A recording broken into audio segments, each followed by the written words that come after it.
Good morning all of you. हमारे YouTube channel geography junction पे आपका हार्दिक स्वागत है।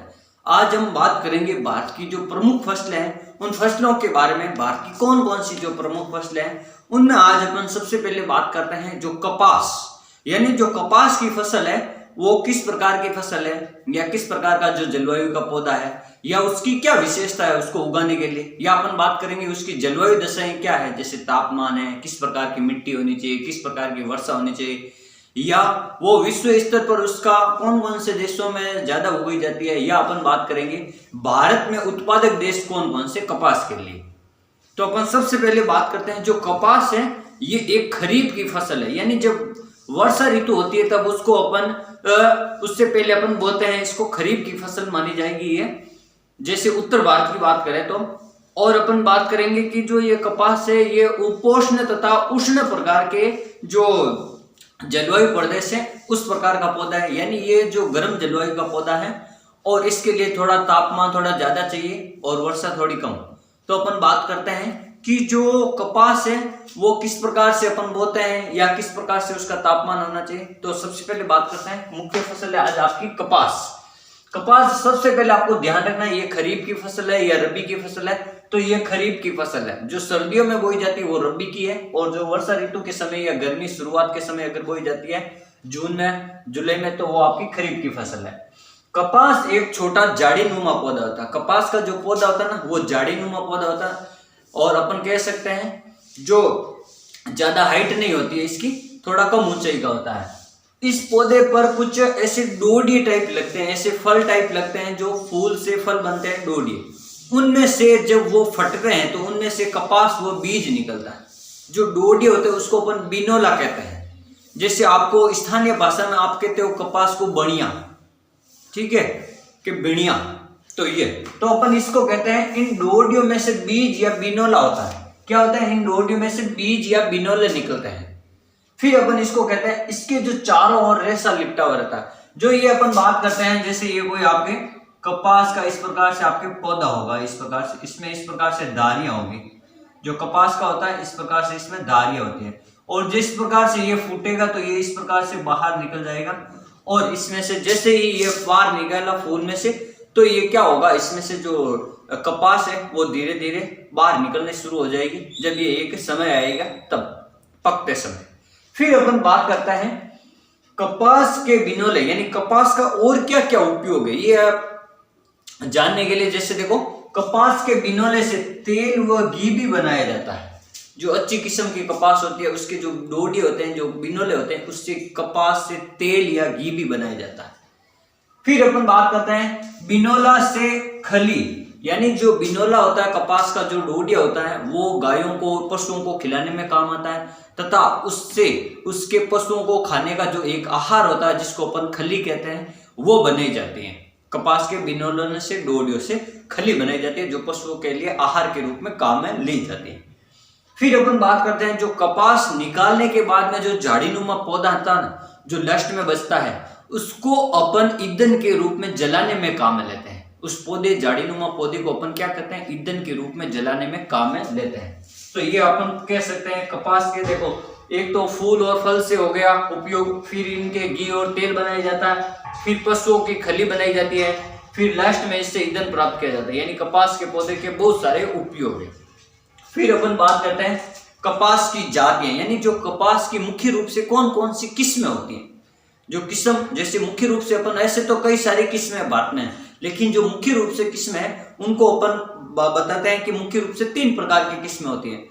और इन किस्मों को बांटने का मुख्य आधार है जो कपास के रेशे की जो लंबाई होती है ना, उस रेशे की लंबाई के आधार पर इस कपास की किस्मों को बांटा गया।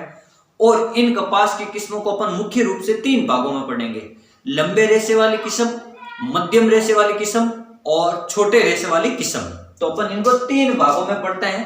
तो अपन बात करते हैं सबसे पहले जो लंबे रेशे वाली जो किस्म होती है कपास की वो किस प्रकार की होती है और उसकी क्या विशेषता होती है, उनकी जो रेशे की लंबाई कितनी होती है। जैसे अपन बात करते हैं पहली, ये जो लंबे रेशे वाली होती है ये सबसे उत्तम किस्म होती है। बीज की जो कपास की जो उत्तम किस्म होती है इन तीनों में से तो सबसे उत्तम किस्म होती है लंबे रेशे वाली। इसकी विशेषता क्या है? इस रेशे की लंबाई लगभग 6 सेंटीमीटर होगी, यानी 60 मिलीमीटर का मतलब आप समझते हो 1 सेंटीमीटर में 10 मिलीमीटर होता है, तो 6 में कितने होंगे? 60। तो अपन कह सकते हैं 6 सेंटीमीटर लंबा रेशा या 60 मिलीमीटर लंबा रेशा।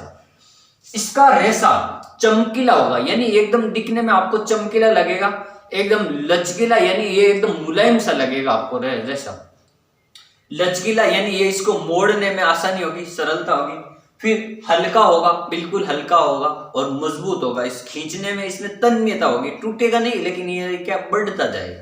तो इसका मतलब होता है आपके हल्का भी होगा, मजबूत भी होगा और मुलायम होगा, मोड़ने पर मुड़ जाएगा। ये लचीला या मुलायम अपन कह सकते हैं। फिर जो ये रेशा है, ये रेशा विश्व में जैसे मिस्र में पाया जाता है। जो नील नदी है, विश्व की सबसे लंबी नदी नील नदी, वहां पर। फिर अपन कहते हैं और यूएसए यानी अमेरिका। फिर पश्चिमी द्वीप समूह, जो ब्रिटेन वाले द्वीप समूह, आयरलैंड वगैरह, जो स्कॉटलैंड है, वेल्स है, इंग्लैंड है, ये पश्चिमी द्वीप समूह। फिर अपन बात करते हैं भारत। भारत में भी इस रेशे की किस्में पाई जाती है, लंबा रेशा। जैसे अपन गंगानगर हनुमानगढ़ की बात करें, अगर राजस्थान की, तो राजस्थान में यहाँ पर, और भारत की बात करें तो पंजाब, हरियाणा और जो यूपी वाला क्षेत्र है वहां पर। इस किस्म, ये जो उच्च कोटि की रेशे की किस्म है, तो इससे जैसे जो कपड़े बनेंगे, जो वस्त्र बनेंगे, वो भी उच्च क्वालिटी के होंगे, यानी अच्छी क्वालिटी के वस्त्र बनेंगे, उच्च किस्म के वस्त्र बनेंगे इससे। तो ये आपको थोड़ा ध्यान रखना, इसकी विशेषता क्या है, कहां पर होता है। फिर अपन बात करते हैं दूसरा, मध्यम रेशे वाली कपास, यानी जो बीच का रेशा, न ज्यादा छोटा न ज्यादा बड़ा, मध्यम रेशा होना चाहिए। तो उसकी जो रेशे की लंबाई लगभग 25 से लेकर 40 मिलीमीटर, यानी अपन कह सकते हैं 2.5 सेंटीमीटर से लगभग 4 सेंटीमीटर, यानी 1 सेंटीमीटर में 10 मिलीमीटर होता है, तो आप अंदाजा लगा लो। तो अपन बात करते हैं 25 मिलीमीटर से 40 मिलीमीटर लंबाई का रेशा। और ये रेशा सुदृढ़ रेशा होता है। ये भी क्या होता है? एक मजबूत रेशा होता है, अच्छा रेशा होता है, मजबूत होता है। यूएसए में इसका सबसे बड़ा उत्पादक है। यूएसए जो देश है ना, अमेरिका, संयुक्त राज्य अमेरिका, यह इस रेशे का, मध्यम किस्म का जो रेशा होता है ना, इस रेशे का सबसे बड़ा उत्पादक देश है।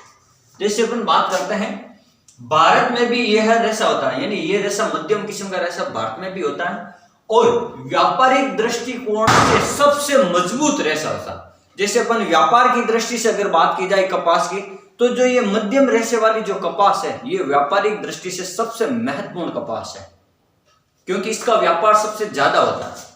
फिर अपन बात करते हैं, ये हो गए आपके मध्यम रेशे वाले, यानी सुदृढ़ भी होगा और ये व्यापारिक दृष्टि से महत्वपूर्ण है, और ये अमेरिका इसका सबसे बड़ा उत्पादक देश है, और ये भारत में भी उगाए जाते हैं।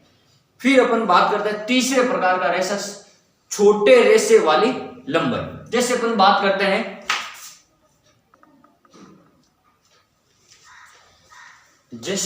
करते हैं, छोटे रेशे वाली जो कपास होती है, वो इसमें किस प्रकार से विशेषता है।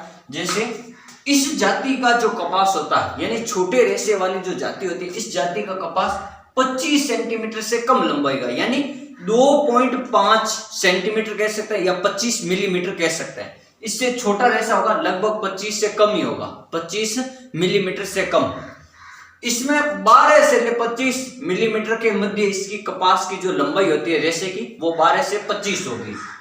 यह कपास भारत, चीन तथा दक्षिण पूर्वी एशियाई देश, जितने भी दक्षिण पूर्वी एशियाई देश, वियतनाम, थाईलैंड, या वियतनाम, कंबोडिया, इंडोनेशिया, जावा, सुमात्रा, जो इधर वाले देश है, अरब के, बंगाल की खाड़ी के जो सारे देश है इधर वाले, तथा इन देशों में, तथा ब्राजील देश में भी इस प्रकार की कपास होती है। तो ये आपको ध्यान रखना, ब्राजील में भी इस प्रकार की कपास होती है। फिर अपन बात की जाए, भारत में कुल क्षेत्र का लगभग 17% है जो छोटे रेशे वाली कपास होती है, 17%, तथा 44% पर मध्यम रेशे वाली कपास होती है। यानी सबसे ज्यादा कौन सी कपास होती है? मध्यम रेशे वाली। और 39% भाग पर लंबे रेशे वाली कपास होती है। तो भारत में अपन बात की जाए तो तीनों प्रकार की कपास की फसलें या रेशम, या अपन कह सकते हैं तीनों प्रकार की कपास की किस्में होती है। जैसे अब इसके लिए कुछ जलवायु दशाएं हैं कि इस प्रकार की जलवायु दशा होनी चाहिए कपास की फसल के लिए। जैसे अपन बात करते हैं तापमान किस प्रकार का होना चाहिए, तो अपन कह सकते हैं ये जो उपोष्ण व उष्ण कटिबंधीय जलवायु का पौधा है, तो इसके लिए थोड़ा तापमान उच्च होना चाहिए कपास की फसल के लिए। जैसे अपन बात करते हैं तापमान होना चाहिए 21 से 25 सेंटीमीटर के मध्य। कितना? 21 से 25 सेंटीमीटर के मध्य तापमान होना चाहिए। और 200 दिन लगभग जो आपका है 200 दिन पाला रहित दिन होने चाहिए, यानी बारिश नहीं होनी चाहिए, आकाश एकदम साफ होना चाहिए, आकाश एकदम स्वच्छ होना चाहिए और प्रकाश, सूर्य का प्रकाश होना चाहिए और 200 दिन लगभग पाला रहित दिन होने चाहिए, तब कपास की फसल एकदम सही अच्छे से पक जाएगी। फिर अपन बात करते हैं वर्षा। जो वर्षा है लगभग 50 से लेकर 100 सेंटीमीटर के मध्य होनी चाहिए। वर्षा कितनी होनी चाहिए? 50 से लेकर लगभग 100 सेंटीमीटर के मध्य वर्षा होनी चाहिए। जैसे अपन बात करते हैं और मिट्टी आपकी किस प्रकार की मिट्टी होनी चाहिए? रेगुर या काली मिट्टी, जिसको अपन कपासी मिट्टी भी कहते हैं, चीका युक्त, या इसमें अपन कह सकते हैं जो काली मिट्टी होती है वो लावा निर्मित मिट्टी होती है, जो अपन कहते हैं ज्वालामुखी विस्फोट होता है तो आग्नेय चट्टानों से उसमें, और उस प्रकार से जो लावा से जिस मिट्टी का निर्माण होता है उस मिट्टी को अपन क्या कहते हैं? काली मिट्टी कहते हैं। और उपजाऊ मिट्टी होती है। फिर अपन बात करते हैं भूमि क्या होनी चाहिए? लगभग समतल होनी चाहिए। भूमि क्या होगी? लगभग समतल, क्योंकि कपास की फसल के लिए सिंचाई की आवश्यकता होती है, इसलिए सिंचाई आराम से हो।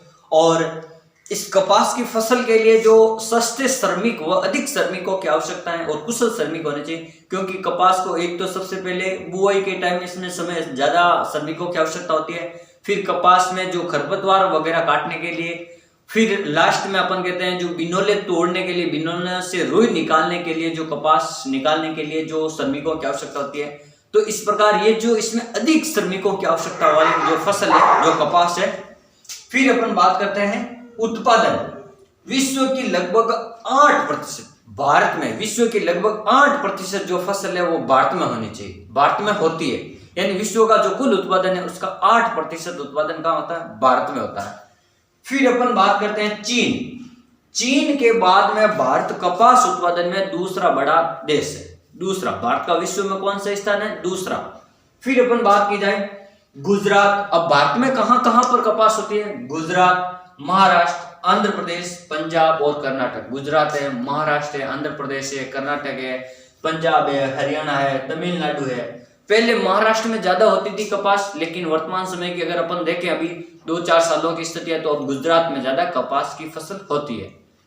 तो अपन कह सकते हैं कि जो कपास के लिए जलवायु दशाएं का होना सबसे महत्वपूर्ण है। जितनी अच्छी जलवायु दशाएं होगी कपास की फसल उतनी ही अच्छी होगी। तो आज हमने पढ़ा कि प्रमुख फसल होती है कपास, जो खरीफ की फसल मानी जाती है, उसकी मुख्य रूप से क्या भूमिका है और उसके मुख्य रूप से कितने 3 किस्मों के, यानी बड़े रेशे वाली किस्म, मध्यम रेशे वाली किस्म और छोटे रेशे वाली किस्म आपने इसमें पढ़ा। और भारत में लगभग तीनों प्रकार की जो किस्में पाई जाती है, तो ये थोड़ा ध्यान रखना है। और जो जलवायु दशाएं होती है, जैसे तापमान उच्च होना चाहिए, उष्णकटिबंधीय जलवायु का पौधा है, मिट्टी काली मिट्टी होनी चाहिए, वर्षा 75 से लेकर 100 सेंटीमीटर के मध्य होनी चाहिए, या अपन बात करते हैं जैसे जो 200 दिन तक पाला रहित दिन होने चाहिए। तो इस प्रकार के सारी जो जलवायु दशाएं अगर महत्वपूर्ण है, उपयोगी है, अगर सही समय पर होता है तो कपास की फसल सर्वोत्तम किस्म प्रकार की होगी। Thank you.